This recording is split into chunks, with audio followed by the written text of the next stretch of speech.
Hello friends, Anita के हिंदी कविता and कहानी channel पे आपका स्वागत है।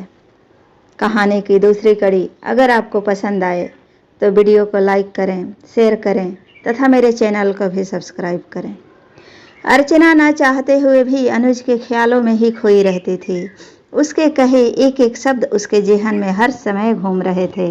लगता था कोई बहुत बड़ा गुनाह हो गया हो उससे। कई दिन बीत गए, वह स्कूल नहीं गई। एक दिन सुबह सुबह ही स्कूल से प्रिंसिपल का कॉल आता है। क्या बात है, आप स्कूल नहीं आ रही हैं? तबीयत तो आपकी ठीक है ना? आपका मोबाइल भी बंद आ रहा है। जी सर, अर्चना धीरे से बोली। आज आपके स्कूल आने का लास्ट दिन है। या तो पढ़ाना शुरू कर दीजिए या स्कूल छोड़ दीजिए, चेतावनी भरे शब्दों में प्रिंसिपल ने कहा। न चाहते हुए भी अर्चना को स्कूल जाना पड़ा। वह अपनी बहन राधा को पापा की दवाइयों के बारे में समझाकर स्कूल चली गई, लेकिन यहाँ भी उसका मन नहीं लग रहा था।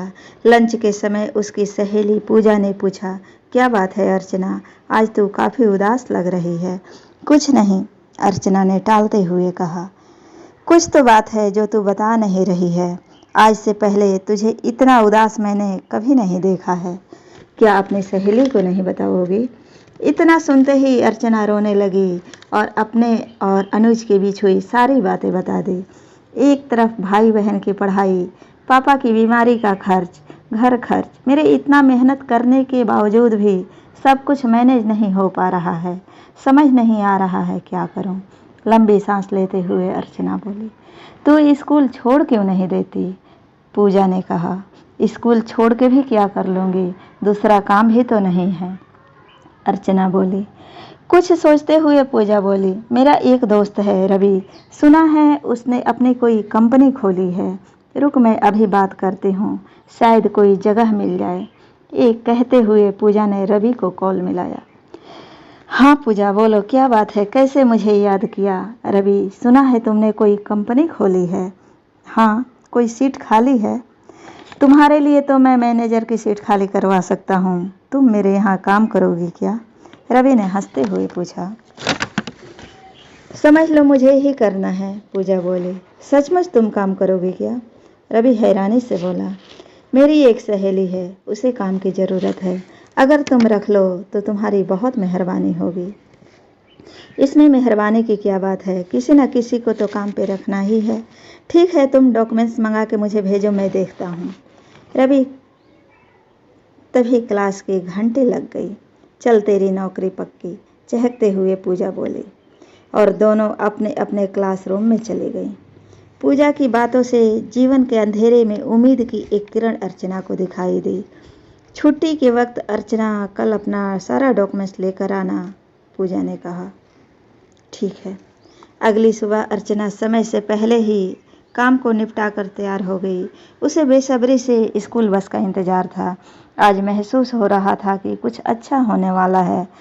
उसने याद से सारे डॉक्यूमेंट्स की फाइल पर्स में रख ली। स्कूल पहुंचने पर डॉक्यूमेंट्स ले आई? पूजा ने धीरे से पूछा। हाँ। चल मैं अपने मोबाइल से रवि को भेजती हूँ। रवि, मैंने सारे डॉक्यूमेंट्स तुम्हें भेज दिया है, चेक करके बताना मुझे, पूजा ने रवि को कॉल करके कहा। ठीक है, उधर से आवाज़ आई। दोनों अपने अपने क्लास में चली गईं। लंच हुआ, दोनों ने अपना अपना टिफ़िन निकाला। तभी रवि का कॉल आया। पूजा ने कॉल उठाया। हाँ रवि। पूजा, डॉक्यूमेंट्स तो सब ठीक है, लेकिन एक बार उस इंसान से मुझे भी तो मिलना है। वो देखने में कैसा है, बात करने का क्या तरीका है, वो रहता कहाँ है, मुझे भी तो उसके बारे में जानना है ना। हाँ हाँ, क्यों नहीं, लेकिन जनाब अगर आपको मुझसे मिलना है तो फिर गाड़ी लेके आना पड़ेगा आपको छुट्टी के समय, पूजा ने मजाकिया अंदाज में कहा। ठीक है, मैं शाम को मिलता हूँ। अर्चना, आज तेरी नौकरी पक्की। शाम को हम लोग रवि से मिलेंगे। अर्चना को डर सता रहा था, पता नहीं क्या होगा, कोई खुशी नहीं थी। दोनों सहेलियां स्कूल बस से उतरकर चौक पर खड़ी थीं। कुछ देर के इंतजार के बाद रवि आ गया। उसने गाड़ी रोकी और पूजा को गाड़ी में बैठने का इशारा किया। पूजा अर्चना को लेकर गाड़ी में बैठ गई। हाय पूजा, कैसी हो? रवि ने पूछा। जी मैं बिल्कुल ठीक हूँ, तुम कैसे हो? बहुत बढ़िया। चलो किसी रेस्टोरेंट में बैठकर बातें करेंगे। कुछ देर बाद तीनों रेस्टोरेंट पहुंच गए।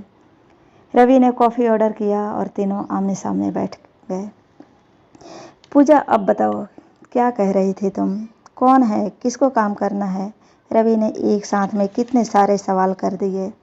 ये मेरी सहेली अर्चना है, इसी के लिए काम की बात कर रही थी तुमसे। अगर तुम्हारी कंपनी में कोई जगह है तो रख लो। देखो, जो काम मैं करता है उसमें मुझे एक स्टाफ की ज़रूरत है। काम के सिलसिले से मुझे हमेशा बाहर जाना पड़ता है।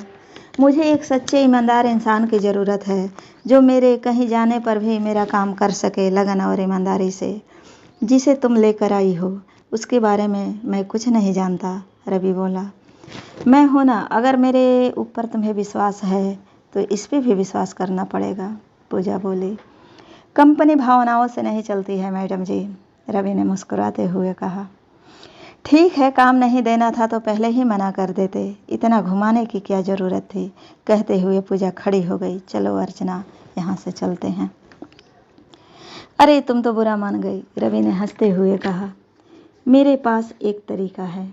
मैं 10 दिनों के लिए काम के सिलसिले से बाहर जा रहा हूँ। इस बीच अगर अर्चना ने मेरा काम सही से संभाला तो समझो नौकरी पक्की। कल सुबह ऑफिस आ जाना, बाकी काम वहीं समझा दूंगा। और हाँ, अपना मोबाइल नंबर दे दो मुझे। रवि अर्चना की ओर देखते हुए बोला। क्या रवि अपनी कंपनी में अर्चना को काम दे पाया? क्या अर्चना की परेशानियां खत्म हुई? जानने के लिए अगली कड़ी ज़रूर सुनें। जी धन्यवाद।